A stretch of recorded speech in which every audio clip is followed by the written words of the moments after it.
धरती पर दर्ज अब तक की सबसे भयंकर आवाज, सदियों तक याद रखी जाएगी वो चीख। क्या आप जानते हैं कि धरती की सबसे तीव्र आवाज कौन सी है? यह आवाज इतनी तेज थी कि इसने कई बार पृथ्वी का चक्कर लगाया और आज भी इसकी गूंज सुनाई देती है। मनुष्य का कान लगभग 120 डेसिबल तक की ध्वनि को आराम से सुन सकता है। इससे अधिक होने पर कान में दर्द होने लगता है।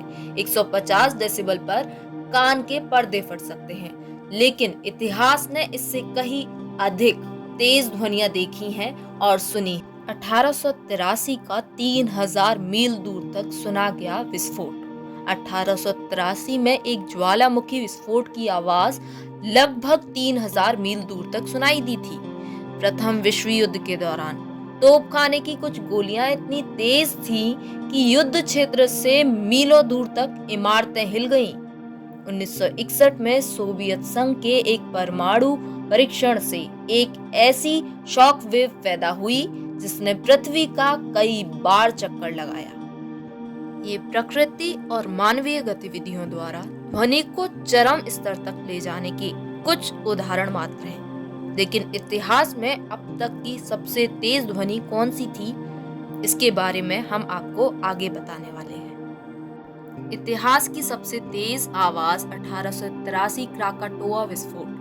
इतिहास में अब तक की सबसे तेज आवाज 27 अगस्त 1883 को इंडोनेशिया के क्राकाटोआ ज्वालामुखी विस्फोट से उत्पन्न हुई थी। इस विशाल ज्वालामुखी विस्फोट ने केंद्र में लगभग 310 डेसिबल की ध्वनि पैदा की, जो प्राकृतिक रूप से या मनुष्य द्वारा उत्पन्न किसी भी दूसरी ध्वनि से कहीं अधिक थी।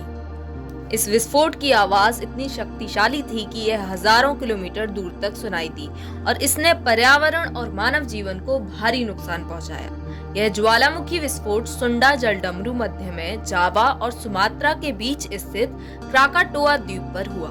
इससे उत्पन्न ध्वनि तरंग 4800 किलोमीटर दूर तक सुनी गई। इस विस्फोट के कारण ज्वालामुखी द्वीप का 2/3 हिस्सा ढह गया और 46 मीटर तक ऊंची विशाल सुनामी लहरें उत्पन्न हुई, जिन्होंने आसपास के तटीय क्षेत्रों को तबाह कर दिया।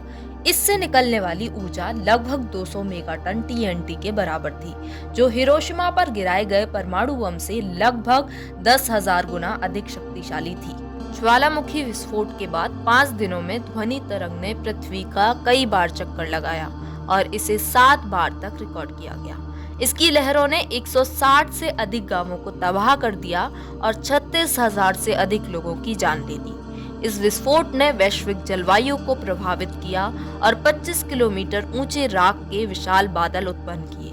बाद में इससे अनाक क्राकाटाऊ क्राकाटोआ का बच्चा का निर्माण हुआ, जो आज भी सक्रिय है। Thanks for watching.